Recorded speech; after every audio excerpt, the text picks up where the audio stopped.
benarnya wahyu, ya saya sebisa mungkin dengan logika yang saya bisa pahami, dengan yang tadi Anda sendiri sudah toleran mau akui, itulah definisi kebenaran, yaitu persesuaian antara pernyataan dan kenyataan. Dan saya sudah buktikan, baru 2 ayat saja saya buktikan, belum lagi ayat-ayat lain yang sangat spektakuler, yang merupakan penguasaan kepada dimensi ruang dan waktu. Itu lebih jauh lagi penjelasannya, tapi ini yang sangat faktual saja lah, yang semuanya kita itu berasal dari begini gitu loh, gitu. Apa ada yang bisa menerangkan kepada saya yang dijelaskan Quran tadi nggak sesuai dengan fakta? Ada yang bisa tunjuk tangan atau membantahnya? Nah kalau tidak ada, kan harusnya jujur bersaksi, asyhadu an la ilaha illallah wa asyhadu anna muhammadar rasulullah. Itu maksudnya misi dakwah Islam itu jelas gitu ya. Kamu lihat, kamu saksikan nggak? Itu artinya syahadat, mensaksikan. Saksikanlah betul, memang betul ini semua kekuasaannya Allah, bukan yang lain-lain, bukannya business my father tadi katanya ya. Dalam konteks itu ya. Kita nggak tahu menahu. Bapak Roland, bapak saya, habis bisnisnya selesai kan enak aja ngorok tidur itu. Kemudian ibu kita tiba-tiba menjadi membesar perutnya, itulah orang tua kita jadi pembesar ya. Jadi bapak kita itu sesungguhnya pembesar ya. Maksud membesarkan perut ibu kita ya. Jadi kita lahir sesuai dengan Quran tadi. Itu aja dulu, nanti kalau kurang jelas saya bikin jelas lagi. Bapak sekalian, Bapak Ibu sekalian, tadi Pak Haji Abdul Wasian masih sedikit ngomongnya, ya. Saya minta Pak Abdul Wasian giliran dari pihak Muslim untuk barangkali menanyakan atau menanggapi, Pak. Assalamualaikum warahmatullahi wabarakatuh. Waalaikumsalam. Saya akan menjelaskan tadi itu oleh Ibu bahwa yang disalib itu berteriak eli-eli lama sabaqtani. Ya ini menurut saya itu jelas bukan kapan Yesus. Tapi Yesus itu setiap berkomunikasi dengan Tuhan itu mesti ya Bapak. Apalagi ini mau sekarat mau mati, mestinya tambah Pak kan itu. Ya kok eli-eli lama sabaqtani jelas ucapan Yudas ini. Oleh karena itu cocok dengan Quran bahwa qataluhu wa masalabuhu. Mereka tidak membunuh Isa dan tidak menyalib Isa, walakin syubbiha lahu. Dikaburkan pandangannya melihat yang disalib itu. Dan dikira Yesus, padahal bukan. Yesus sudah diangkat oleh Allah kepada sisinya. Ini penjelasan saya. Yang kedua, di dalam ini saja pasal 9 ayat 5. Di sana diterangkan seorang putra telah lahir bagi kami, Yesus. Seorang putra telah lahir bagi, ya tadi itu ya, tanda jabatan semuanya di sini boleh. Dia disebut penasehat yang ajaib boleh. Dia disebut Allah yang perkasa, tidak betul. Yesus disebut Allah yang perkasa, tidak betul itu. Nah, kalau disebut Allah Yesus adalah anak sih bisa diterima oleh bahasa, tapi kalau Yesus disebut Allah yang perkasa nggak bisa. Kemudian dia disebut Bapak yang kekal. Bapak itu hanya Allah. Kok ini Yesus disebut Bapak? Betul. Dia disebut Raja Damai. Ini tambah betul. Yesus bukan membawa damai di dunia itu. Dia sendiri berkata bahwa aku datang ke dunia bukan untuk perdamaian, melainkan api. Alangkah senangnya kalau saya melihat api juga menyala. Nomor 2, Malchus dipotong leher kupingnya oleh Simon Petrus, yaitu murid Yesus. Dan padahal tidak salah, ada apa itu? Kenapa kok Yesus ada apa? Tidak ngelarui gitu kata orang Jawa, tidak melarang gitu. Tapi sudah putus baru dia, ayo Simon masukkan pedamu ke ronggonya. Ini sudah putus, mbaknya tadi. Gitu. Jadi tidak betul kok Yesus disebut ada damai, tidak betul. Tadi kembali lagi bahwa Yesus disebut penasehat ajaib. Ya betul, pada Maria saja itu dia kurang ajar itu. Maaf ya Pak ya.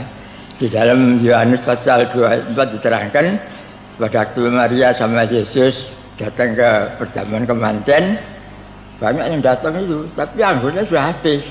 Si Maria bicara sama Yesus, nah ini orang-orang pada datang, tapi anggurnya sudah habis. Yesus kurang ajar itu, apa ya? Hei perempuan, apa yang kenal engkau dengan aku waktunya loh? Masa ibunya celok perempuan itu? Tapi bebe yang tahun 2000 dia wajib diperhalus, ya ibu. Gitu. Jadi begitulah sistemnya Alkitab sekira diserang ini kurang ajar. 2000 dikasih halus, ya ibu. Apa yang kena engkau mengenai aku waktunya belum sampai. Ya, ini supaya saudara-saudara jangan dianggap saya apanya, hanya amar tak ma'ruf nahi munkar menurut Yeskiel pasal 3 ayat 18 dan 19. Terima kasih Pak. Assalamualaikum warahmatullahi wabarakatuh. Assalamualaikum warahmatullahi wabarakatuh. Lanjut lagi. Alhamdulillah wassalatu wassalamu ala Rasulillah wala haula wala quwata illa billah. Kalau tadi Pak Egi berbicara tentang masalah Al-Qur'an, saya akan berbicara masalah Alkitab. Saya akan membuktikan bahwa Alkitab itu tidak benar. Tidak benar. Banyak distorsi. Di dalam The Five Gospels yang kita sudah bedah di Jakarta, itu dikatakan 82% of the words ascribed to Jesus were not actually spoken by him. Itu dikatakan oleh mereka hasil seminar itu. 82% kata-kata yang disinyalir sebagai kata-kata Yesus itu sebenarnya tidak pernah diucapkan oleh Yesus.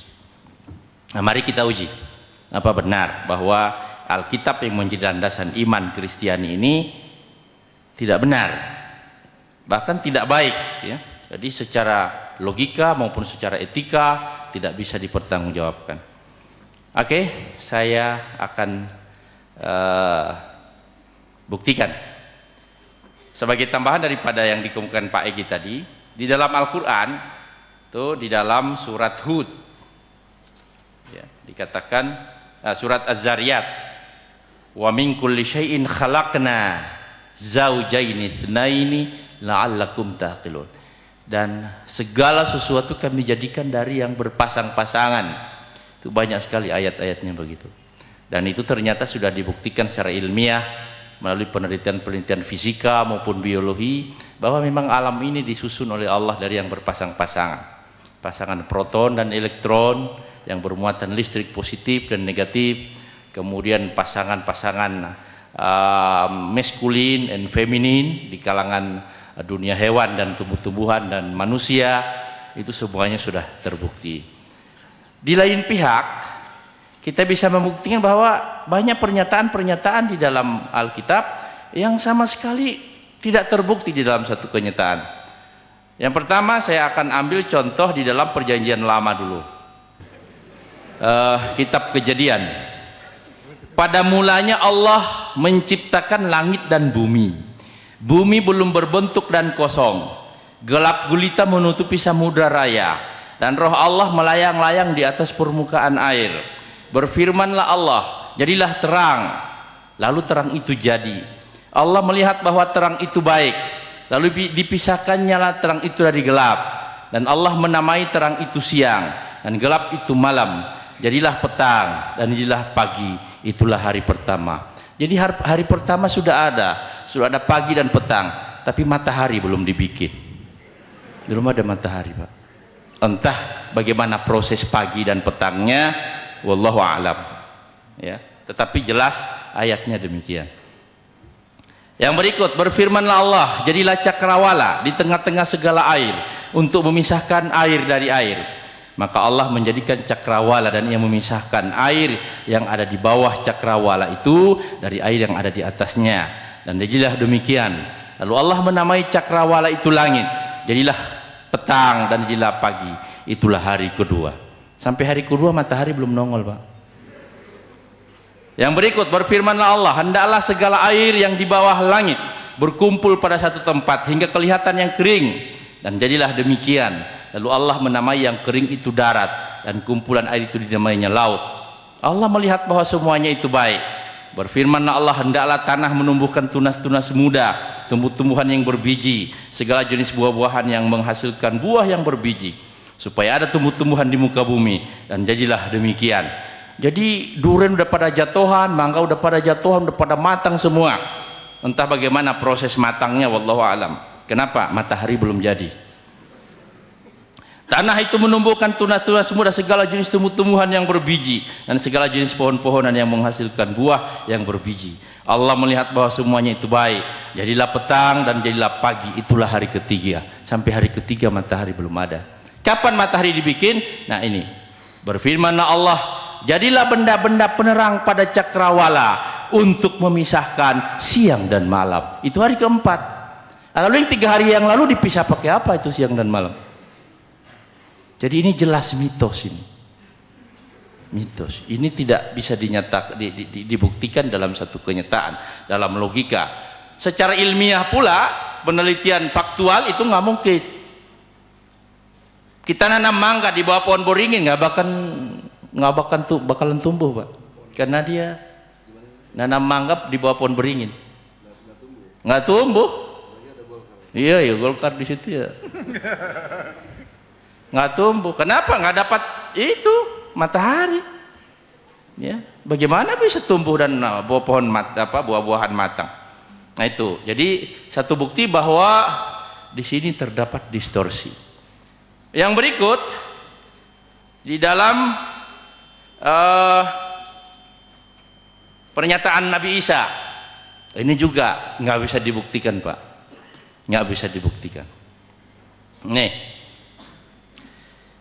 Kitab Matius pasal 17 ayat 19 sampai 21. Bunyinya begini.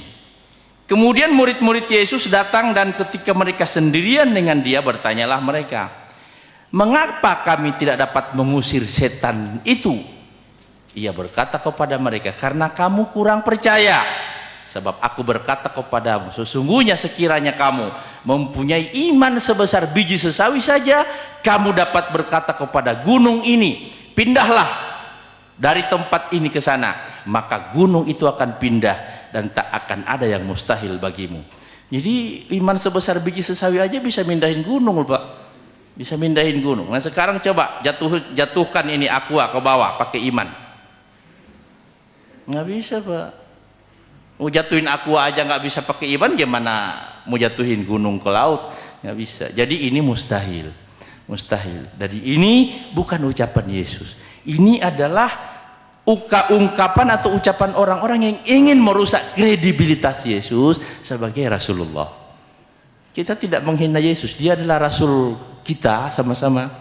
Dia adalah Rasul Allah yang harus dimuliakan, dan kami kalau tidak beriman kepada Yesus sebagai Rasul, gugur iman dan Islam kami. Tapi sebagai Rasul, bukan sebagai Tuhan. Ya, saya kira itu, Pak. Ya. Assalamualaikum warahmatullahi wabarakatuh. Waalaikumsalam. Berikutnya ditanggapi oleh. Habis ini saya bertanya. Saya sudah siapkan pertanyaan, belum siapkan jawaban, karena baru bertanya tadi. Saya ingin menyimpulkan pertanyaan bapak-bapak dalam satu frase, yaitu sistem penafsiran. Kita punya ilmu itu ditafsir pakai sistem. Saya pikir juga Quran itu, saya pakai bahasa Inggris, Al-Quran itu bukan apa? Alkitab itu, Al-Quran itu juga punya sistem untuk menafsirkan. Dan sekarang siapa yang buat sistem? Itu yang mendasar. Sama juga dalam kekristenan. Kita mempunyai konsep tentang Yesus, tentang Roh Kudus, tentang Allah Bapa. Itu kan ada sistem penafsiran. Dan saya harus beritahu bahwa di kalangan Kristen pun perbedaan penafsiran itu sangat kuat. Oleh karena perbedaan sistem penafsiran. Sekarang siapa yang mensahkan sistem itu? Itu jadi saya pikir sama semua. Saya tidak usah Yesus yang bagaimana atau 80. Dan yang sangat disayangkan, bapak-bapak khususnya di tataran akademis akan lebih cenderung menggunakan hasil penelitian para teolog liberal. Yang Jesus Seminar, saya punya buku tebalnya 700 lebih halaman, judul bukunya Teologi Abu-Abu. Dan saya sudah masukkan di sana. Sayangnya banyak orang berpijak pada kesalahan penafsiran, termasuk yang 82%. Warna ini tidak asli, yang setengah asli, dan seterusnya. Itu saya sudah pelajari. Bertumbuh berkembang di Amerika Serikat dengan Dominic Crossan sebagai tokoh yang sudah ngawur. Bagi saya dia bukan Kristen, hanya mata pencariannya yaitu di dunia teologi, supaya perutnya hidup, supaya dia ada makanan. Jadi ini sangat mendasar. Sistem penafsiran, saya tidak bisa jawab banyak oleh karena cukup banyak poin yang ditanyakan. Namun saya akan jawab satu hal yang tadi aja, yaitu sistem penafsiran. Yang kedua, untuk memahami Alkitab harus tahu setting culture sosial bagi konteks Timur Tengah. Kita tidak bisa memikirkan kalimat-kalimat itu dalam setting orang Jawa, dalam setting culture Jawa yang kok nggak sopan. Istilah perempuan itu pada waktu seorang menyebut perempuan itu, waduh itu mulia sekali. Untuk konteks orang, kalau kita pakai kacamata kita yang berlapis-lapis, tambah dengan lapisan culture budaya Jawa, ini memang tidak akan sepakat. Betul?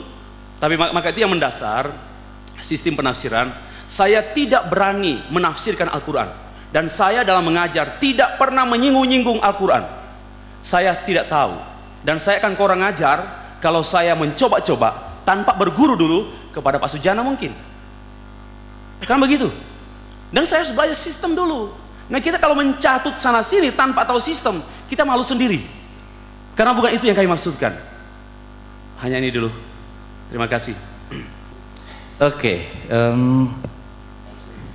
tadi jadi penafsiran itu harus dengan sistem, harus ada ilmunya. Nah sekarang saya ingin bertanya kepada Bapak, itu ayat-ayat tadi itu tolong tafsirkan dengan ilmu Bapak kepada kami sehingga akal dan hati nurani kami itu bisa menerima kebenaran ayat tadi itu.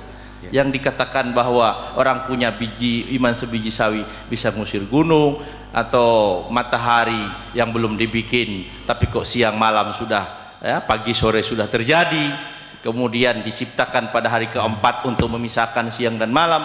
Itu bagaimana sistem menafsirkannya sehingga bisa jadi makul itu? Silakan. Ya, sistem yang benar itu gimana? Ya, monggo Pak. Ya, tidak semua, tapi saya akan jawab yang saya tahu. Pertama, karena kalau saya mampu menjawab semua, saya akan menjadi Allah bagi Alkitab. Katanya logika. Saya sebentar sudah siapkan pertanyaan kepada Pak Egy Sujana. Saya tidak mempersoalkan Islam. Saya akan mempersoalkan keislaman Pak Sujana. Saya menjelaskan. Contohnya berkenaan dengan Kejadian 1. Itu tidak bisa dimengerti karena itu laporan Musa. Musa mendapat inspirasi untuk menulis. Dan sebenarnya tulisan itu tidak cukup memadai untuk menerangkan apa yang terjadi. Tidak cukup memadai. Coba peristiwa yang terjadi itu sejagat. Ditulis hanya dalam beberapa ayat. It's impossible to be understood. Ini yang mendasar. Ya, tapi saya bisa jelaskan bahwa istilah petang jangan diindikasikan dengan adanya cahaya. Istilah petang itu dalam pengertian karena belum ada makhluk hidup. Belum ada makhluk hidup. Dan belum ada saya yang menentukan petang. Tapi yang namanya matahari diciptakan pada hari yang kesekian, setelah Allah meletakkan segala sesuatu dasar bumi ini, baru ada matahari, ada ini. Karena ada kehidupan. Nah, kalau juga kita mau menjawab secara logis, apakah data Kejadian 1 ini sudah cukup memadai untuk menerangkan kelogisan penciptaan? Bagi saya sangat sedikit beritanya. Itu dulu. Yang kedua, Kejadian pasal 2 itu baru ya. Kalau ada anggaran dasar rumah tangga. Kejadian 1 anggaran dasar. Kejadian 2 anggaran dasar rumah tangga. Hal-hal yang tidak dijelaskan di Kejadian 1 itu dijelaskan di Kejadian 2. Walaupun juga tidak memadai. Namanya mau membicarakan seisi dunia ini hanya dalam sekian kata. Itu jawaban saya. Yang kedua, masalah mengusir setan, masalah iman biji sawi. Saya sudah pernah lihat biji sawi itu seperti apa, dan pohonnya juga seperti apa. Apa sih meaningnya? What's the meaning? Yaitu sebenarnya murid-murid tidak punya iman, maka diironikan atau mungkin sindiran halus. Kalian miliki iman kecil aja cukup kok. Fokusnya bukan soal gunung, problemnya pada murid, yaitu there is no faith. Maka Tuhan Yesus menyinggung begini, kalian punya iman sedikit aja sudah cukup. Kenapa kalau tidak percaya? Bahkan saya katakan, murid-murid Tuhan Yesus baru percaya setelah Tuhan Yesus bangkit. Sebelum Tuhan Yesus bangkit, mereka belum memiliki iman. Maka jangan meletakkan konsep kita pada sebelum mereka beriman. Mereka hanya sebagai, minta maaf, hanya sebagai pengikut saja karena mengagumi mujizat, mengagumi pengajarannya, tapi belum believe, belum percaya. Nah, oke, saya pikir kalau membahas satu persatu, mungkin kita akan tindak lanjuti dalam pertemuan tahun depan. Katanya ini panitia sudah nyinggung-nyinggung. Kalau bisa para ahli duduk sama dan kita bahas bersama untuk menemukan, bukan menemukan persepsi yang sama, untuk mengerti persepsi masing-masing kita. Karena impossible menemukan persepsi yang sama. Itu dulu. Saya akan bertanya atau? Oke, ada sedikit ini perlu diselesaikan ini. Begini. Bapak barangkali membutuhkan ensiklopedi berjilid-jilid untuk menentukan seseorang itu bohong atau tidak. Kalau kita yang normal itu satu kalimat aja kita sudah bisa tentukan orang itu bohong. Saya alhamdulillah ya saya pernah jadi rektor, sampai sekarang saya ketua yayasan di Rawamangun. Kalau ada dosen yang melamar ke saya, kemudian saya tanya, bagaimana kapasitas keilmuan saudara? Cobalah cerita sebentar. Kemudian dia mengatakan, aduh Pak Ramli, saya baru tadi dari Bekasi, saya melihat seekor onta tadi masuk lubang jarum. Seekor onta masuk lubang jarum.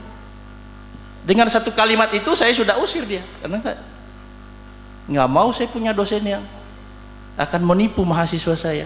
Bagaimana seekor onta bisa masuk lubang jarum?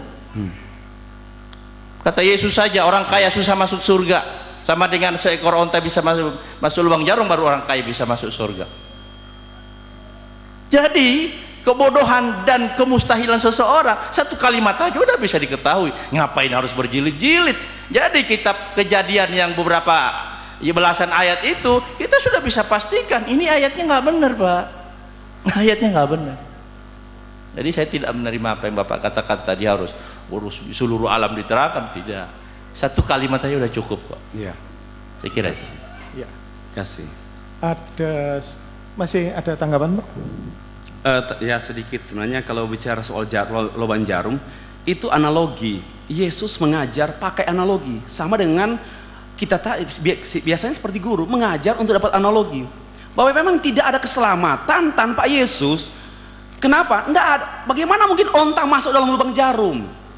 Keselamatan itu dari Allah. Bukan dari kita mengupayakan dengan cara apapun, kesalehan kita pun. Tidak mungkin. Itu yang dijelaskan oleh Tuhan Yesus. Bukan, jadi analogi, pakai analogi. Tidak ada jalan untuk masuk. Onta pun tidak bisa masuk. Itu memungkinkan. Karena itu, hanya Allah yang bisa menyelamatkan. Bukan onta. Onta kita tunggangi. Dan kita makan kalau bisa gitu, makhluk hidup, dan dia tidak membutuhkan keselamatan. Nah, ya itu saya pikir cukup, saya tidak akan jawab lagi karena ini persepsi kami. Oke. Ya. Tapi secara faktual Pak harus mengakui Pak bahwa seekor onta nggak bakalan bisa masuk lubang jarum, Pak. Itu yang saya minta dari Bapak. Secara faktual itu nggak akan mungkin bisa. Bahwa yang namanya matahari belum diciptakan, kemudian sudah terjadi siang malam, tumbuh-tumbuhan sudah pada tumbuh, itu sama dengan seekor onta masuk lubang jarum, Pak. Mustahil itu. Itu aja yang perlu Bapak akui. Habis itu udah finish itu. Toleran ya? Iya. Saudara sekalian, tadi sudah saya sampaikan bahwa diskusi kita, dialog kita akan diakhiri pukul 14.30 ya. Waktunya tinggal 10 menit. Tentu tidak puas ya, tentu.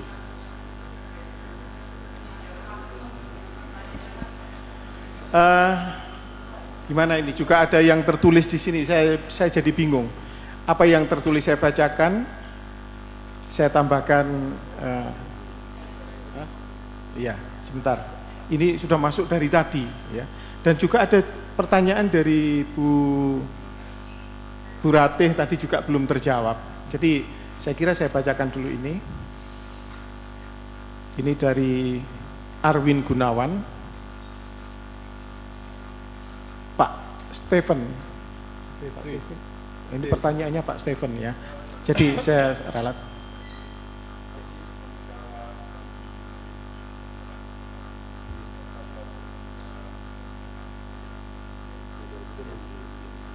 Tadi bukan tanya itu Pak ya? Sudah kan? Sudah, dua malah, dua pertanyaan. Kami belum yang kedua, seharusnya saya yang bertanya yang kedua. Karena Pak, Iya. Oh tadi belum memanfaatkan waktu yang saya sediakan. bertanya, Oh iya. saya menanggapi. Oke. Saya beri kesempatan saja supaya adil. Saya sekali sudah singgung sedikit. Saya tidak meragukan Islam. Tapi saya ingin mempertanyakan, sebagaimana cogito ergo sum, I doubt so I think so I am. Saya ingin meragukan sedikit dulu tentang keislaman Pak Sujana. Saya tidak meragukan keislaman, tetapi dengan menggunakan parameter untuk menentukan ketuhanan atau kebenaran, menggunakan itu absolute, unique, and distinct. Kemudian ada kalimat yang menggelegar, terungkap, Allah itu menguasai dunia karena Allah mengetahui ruang dan waktu. Kalau Allah menguasai dunia ini oleh karena dia tahu, sudah tidak absolut. Sudah tidak absolut lagi. Sudah terbatas. Karena ternyata pengetahuannya terikat pada ruang dan waktu. Itu sudah tidak absolut. Saya, Pak Sujana, suka menekankan berpikir logis. Saya coba menanyakan hal ini. Allah baru bisa menguasai, Allah itu menguasai dunia karena dia mengetahui ruang dan waktu.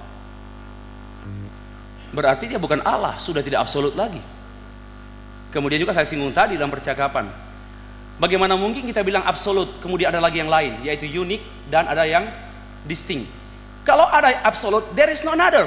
Tidak ada yang lain lagi, yang unik kah, yang distinct, tidak perlu lagi. Kenapa? Sudah absolut. Berarti ini sebenarnya ada terjadi kontradiksi berpikir, bukan pada agamanya, tapi pada pemikiran. Nah, saya mungkin membutuhkan penjelasan yang lebih lanjut, tapi sebelum lebih lanjut lagi, saya ingin mengenai Tritunggal apa semua saya tunggu-tunggu pertanyaan, tapi kalau toh saya juga kepengen dapat Eropa menuju Islam. Jika ada kami butuh juga, dan saya akan memuji Tuhan kalau ada orang Eropa menjadi Islam. Puji Tuhan, saya senang sekali karena mereka bukan Kristen. Ya, itu saja. Silakan Pak. Ya. Silakan Pak Eki. Memang meyakinkan itu berat ya. Tapi saya senang Pak Roland udah toleran. Tinggal Pak Stervi. Jadi begini, supaya tidak ada kesalahan persepsi ya, saya menegaskan bahwa kata absolut sesungguhnya cukup, tapi perlu ada distinct dan unik itu sebagai penegasan. Saya mengungkapkan itu tadi sebagai penegasan, sebagai konsekuensi logis untuk lebih mendetailkan satu sosok yang disebut dengan absolut gitu loh. Supaya daya berpikir kita lebih kepada pemahaman si absolut itu sendiri. Sesungguhnya bagi Anda yang saya senang Anda cerdas, Tervi, absolut saja memang sudah cukup, betul itu. Saya nggak perlu berretorika, itu betul. Tapi kenapa saya perlu ada istilah distinct dan unik?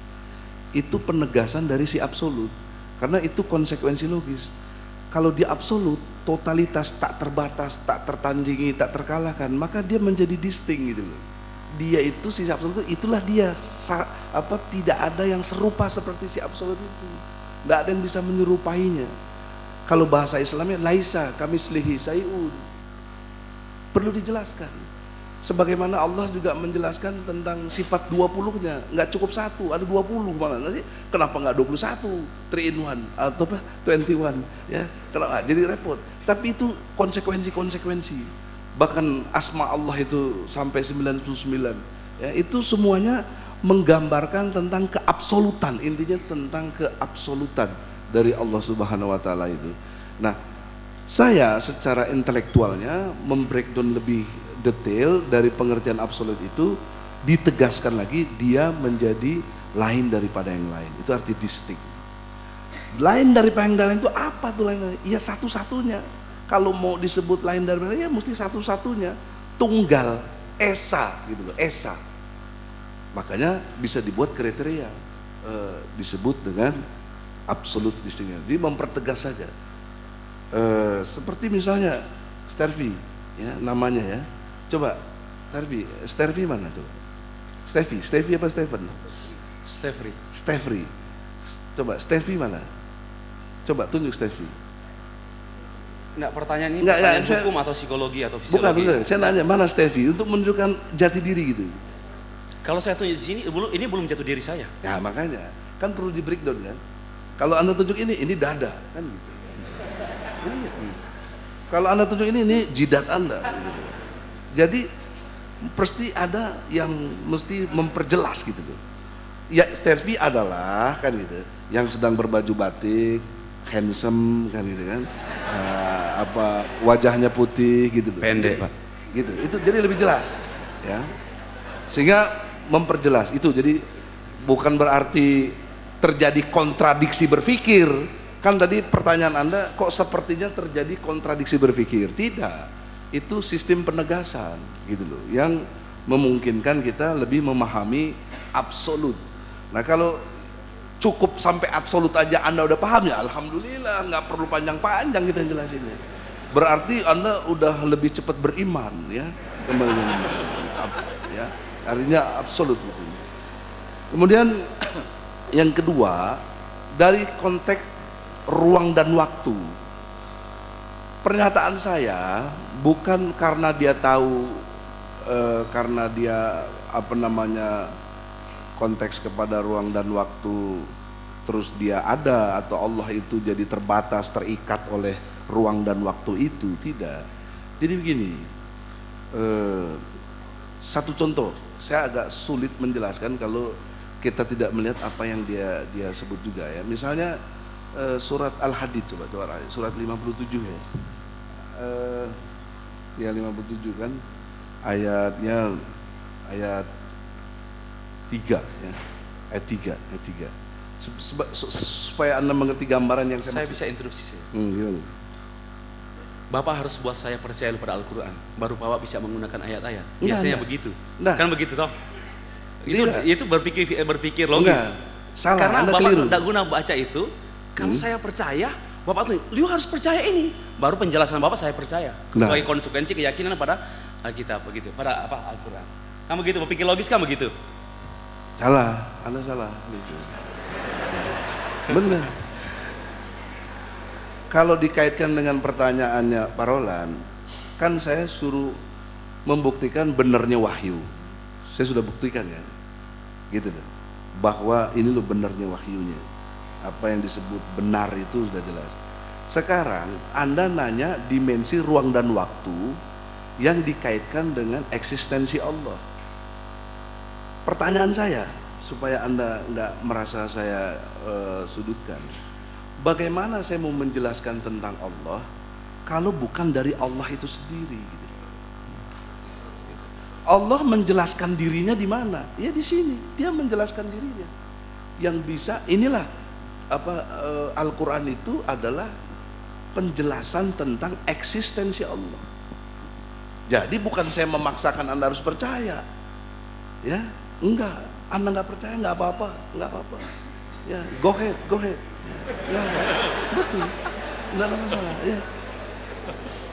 Tapi saya ingin mengajarkan logika berpikir yang sistematis, yang bisa dipertanggungjawabkan gitu, Pak Stervi. Saya mohon maaf kalau harus pakai kata maaf. Bukan, maksud saya supaya korelasi statement saya tentang absolut dikaitkan ruang dan waktu, dan itu saya bilang sebagai eksistensi kuasanya Allah, itu menjadi jelas gitu. Ya, coba misalnya surat 3 ayat ini, bukan saya supaya Anda yakinin Quran. Surat Al-Hadid ayat 3. Dialah yang awal dan yang akhir, yang zahir dan yang batin, dan dia maha mengetahui segala sesuatu. Ya, jadi dia yang awal, wal awalu wal akhiru wal johiru wa huwa bikulli syai'in alim. Dia yang awal, dia yang akhir, dia yang johir, yang nyata dan yang gaib, ya, yang batin, dan dia yang mengetahui segala sesuatu. Nah, korelasinya sangat jelas. Dengan statement dia mengatakan awal dan akhir, terus akhirnya ayat ini menyebut dia mengetahui segala sesuatu, itu membuktikan kelogisan berpikir mengenai dimensi ruang dan waktu yang merupakan totalitas jagat raya ini dalam pengertian terikat kepada totalitas ruang dan waktu itu sendiri. Maka karena ruang dan waktu itu adalah eksistensi dirinya, eksistensi ya, bukan substansi ya. Yang kita bicarakan eksistensi. Anda tahu eksistensi Susilo Bambang Yudhoyono dari Sabang sampai Merauke, itu eksistensi dia. Kalau Anda mau mengerti membedakan eksistensi dan substansi, setelah dia terpilih menjadi presiden, eksistensi dia, paling tidak foto-foto dia tuh dari Sabang sampai Merauke ada dipajang. Itu eksistensi, berada di mana-mana gitu. Itu dimensi baru Sabang sampai Merauke. Presiden udah direbutkan sedemikian rupa kekuasaannya gitu loh. Terus nanti bisa juga belagu ya, atau diktator bisa juga. Kita enggak tahu, mudah-mudahan enggak lah ya. Tapi yang jelas saya ingin menerangkan pengertian ruang dan waktu. Jadi ruang dan waktu Indonesia, Sabang sampai Merauke, itulah namanya Indonesia. Nah, ruang dan waktu dunia ini, jagat raya alam semesta ini, universe, namanya the universe ya, totalitas tak terbatas, tak tertandingi, tak terkalahkan, semua ini yang disebut dengan universe. Jadi dengan begitu pengertiannya, akhirnya Allah menyebut dirinya akulah yang mengetahui segala sesuatu. Kenapa? Karena dia menguasai ruang dan waktu. Lebih detail lagi misalnya ya, kalau di ayat 4-nya itu disebut aku bersama kamu dimanapun kamu berada. Ini ada ayatnya. Terangkan pada saya ayat ini, bagaimana menjelaskan ayat ini, aku bersama kamu dimanapun kamu berada. Ada ayat ini, ayat 4-nya dari Al-Hadid. Jelaskan. Kalau kita tidak mengerti ruang dan waktu, pasti nggak ngerti ayat ini. Ini tinggi sekali filosofisnya. Kalau kelas-kelas masih S1, S2 susah gitu loh. Kurang paham. Ya, apalagi coba MBA makin botak aja nggak bisa deh. Mesti dokter, mesti paham. Coba Anda bayangkan. Ya, kan nanti pemahamannya bisa apa namanya? Aku bersama kamu dimanapun kamu berada. Oh, aku kesini ada Tuhan, kesana ada Tuhan. Bagaimana? Kan nggak jelas. Tapi kalau kita memahami dalam spektrum ruang dan waktu, luar biasa. Ini sangat jelas. Inilah hidayah. Inilah persepsi yang clear. Kita menerima eksistensi Allah, sehingga kita menyebut Allahu Akbar.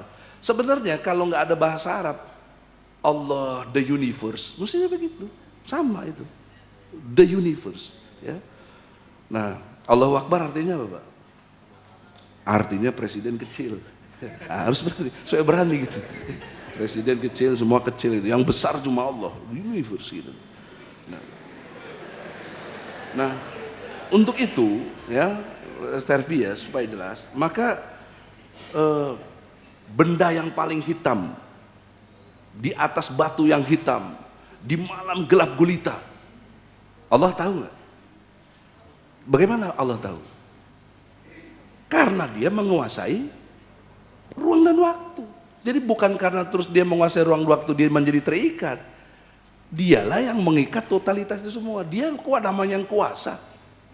Seperti tadi kalau mau disinonimkan ya, diturunkan kekuasaannya dalam bentuk perspektif nyata seperti Sabang sampai Merauke tadi. Anda nggak bisa enggak. Ketika memaki-maki Susilo Bambang Yudhoyono nanti setelah tanggal 20 kekuasaannya itu meliputi Sabang sampai Merauke, pasti berhadapan dengan hukum. Begitu. Nah, jadi logikanya siapa yang tidak ikhlas menerima Allah sebagai Tuhannya harusnya keluar dari alam semesta, tapi kan nggak bisa gitu. Mau keluar kemana? Semuanya totalitas terikat oleh ruang dan waktu. Makanya yang disebut kafir itu kan menentang, kufur, menentang aja dia. Nah, makanya saya bilang tadi, orang-orang yang tidak bisa menerima Islam itu kalau nggak bodoh, sombong, itu aja. Bukan yang lain-lain. Nah, sombong itu definisinya jelas kalau menurut Rasulullah. Pertama, menolak kebenaran. Yang kedua, merendahkan orang lain. Gitu tuh.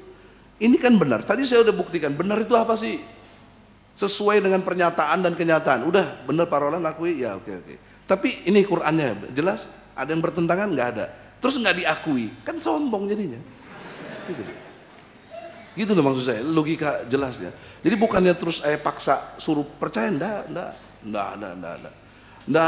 perlu begitu. Jadi oleh karena itu logika yang saya bangun adalah logika saya tidak juga maki-maki kitab Anda atau enggak kan. Saya tetap ada di. Saya bahas yang kita punya, saya sudah yakini sebagai satu konsep Tuhan. Jadi makanya kalau diskusi kita mau efektif, efisien, sejak awal saya bilang, bicaralah konsep Tuhan. Nah, sekarang saya bertanya kalau begitu, buktikan pada saya absolutnya Yesus Kristus yang Anda anggap sebagai Tuhan. Mana absolutnya? Gitu, yang jelas, yang detail dengan bukti-bukti ayat-ayatnya juga. Kalau enggak ada ya Anda harus toleran, gitu loh maksud saya. Terima kasih. No comment. Ini ganjel lagi ya, gantung untu istilahnya. Kalau belum terjawab, jadi Pak Stefri mohon dijawab. Maksudnya kalau keabsolutan Yesus bukan bergantung pada pengakuan kita. Dia tidak diakui dia tetap Tuhan. Maka bukan karena hasil konsili Efesus. Pemberian nama Yesus pun bukan karena konsili atau gereja. Itu Allah sendiri yang menyatakan pada waktu memberitahukan, announce kepada Maria, anak yang kau lahirkan namanya Yesus, artinya juru selamat. Bukan diberi nama oleh Maria, bukan hasil rembuk dengan tetangga, bukan. Ini yang jadi yang saya ingin sampaikan, keabsolutan Yesus sekali lagi itu sekali lagi tidak bisa diterima secara logis. Karena bukan, saya pikir saya sudah memberitahukan hal-hal yang logis tadi pagi. Tapi kalau mau menuntut lebih dari itu, saya tidak mau jadi pembela Yesus. Saya bukan Allahnya Yesus. Itu yang saya ingin sampaikan. Keabsolutan Yesus itu unik. Tidak bisa didekati oleh karena I know who is Jesus, so I believe him. Saya tahu dia maka saya percaya. Itu pola pikir filosofi. Saya ada banyak pertanyaan tapi mungkin harus diakomodasi pada pertemuan-pertemuan selanjutnya. Bukan menyuruh saya diundang lagi, enggak. Saya juga tidak diundang, cuma saya diminta oleh Pak mendampingi rektor. Saya mungkin akan tanya, mana yang duluan? Keyakinan atau pengetahuan? Bapak Ibu saya lempar, mana yang duluan? Keyakinan atau pengetahuan? Ya? Pengetahuan. Bagaimana ada spirit mau tahu kalau nggak yakin ada Tuhan? Kalau kita yakin ada Tuhan, ya. Kalau kita yakin ada Tuhan, maka ada spirit mengetahui, pengetahuan. Kalau nggak ada keyakinan tentang Tuhan, jangan belajar. Ini logis. Tapi karena ada keyakinan, ada Tuhan. Saya tidak bicara Tuhan Yesus. Tapi ada Allah, ada Tuhan. Maka itu saya belajar. Saya mau tahu. Baru saya tahu, oh siapa dia? Kalau pertanyaan pertamanya tentang apa ada Tuhan, apa? Baru siapa Tuhan setelah belajar. Setelah belajar baru siapa Tuhan. Baru maka terjadi perbedaan. Tapi yang mendasar dulu, yakin dulu akan adanya Tuhan. Baru belajar, baru tahu, oh siapa dia.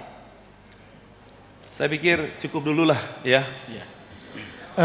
Saudara-saudara sekalian, jelas ini tidak akan pernah puas dan tidak akan selesai dalam waktu yang cukup lama. Mau tidak mau, enak tidak enak, terima atau tidak terima, kita harus mengakhiri, ya, kita harus mengakhiri. Maaf.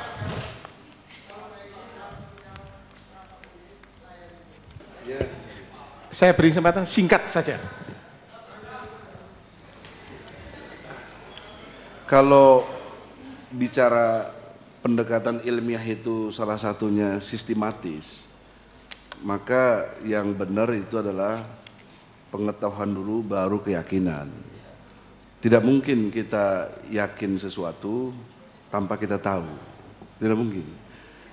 Kita bisa lihat peristiwa dari mulai Nabi Adam sejak pertama, kemudian Bapak Tauhid Ibrahim, sebelumnya itu menuhankan bintang, bulan, dan lain sebagainya, sampai dia berkesimpulan, oh Allah gitu.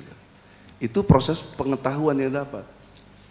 Jadi kalau ujuk-ujuk, kata orang Sunda, kalau bahasa Jawanya ujuk-ujuk juga, tiba-tiba yakin, terus baru berproses tahu, itu aneh gitu loh, susah gitu loh. Ya gimana, itulah doktrin. Kalau doktrin, jadi karena bahayanya begini, dogma. Kalau yakin dulu baru tahu, ya jelek kayak apapun keyakinannya itu pasti jadi benar gitu loh. Pasti selalu diagung-agungkan karena sudah yakin dulu. Kalau awalnya dari logika sistematis gitu. Tapi kalau kita tahu dulu, oh ini bersih, memang udah pakai laboratorium dan lain sebagainya, kita udah tahu kan, yakin kita minum, aman kan gitu. Itu logika sederhana. Tapi kalau kita awalnya yakin, wah nggak ada cerita lah, pokoknya Allah Maha Kuasa, biar kotor pun ku minum.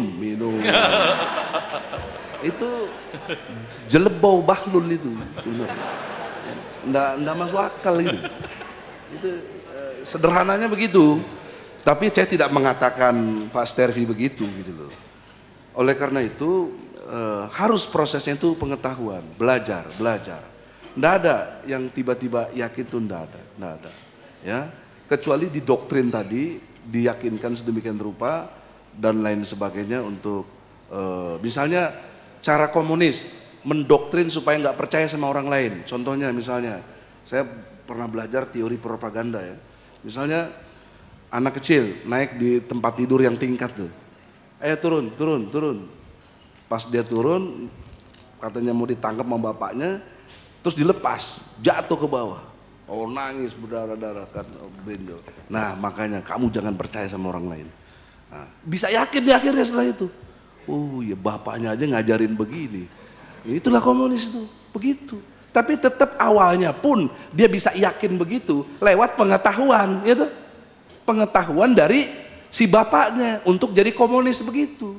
Bahwa tidak ada Tuhan, jangan percaya sama orang lain. Begini, makanya ciri komunis itu sering destruktif gitu. Nah Islam, saya bilang tadi muatannya 7, keadilan, kedamaian, kesejahteraan, ketertiban, kesetaraan, kebebasan, dan keselamatan. Ini tidak mungkin bisa diyakini Islam punya begini kalau saya tidak punya pengetahuan. Bagaimana cara memasukkan ke otak saya, ke hati saya yang bisa untuk merasakan sesuatunya. Ini loh Islam hebat, Islam kasih sayang, Islam ini, tapi nggak lewat pengetahuan, nggak mungkin.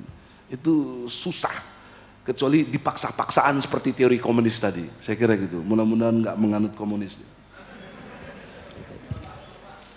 Terima kasih Pak Iki.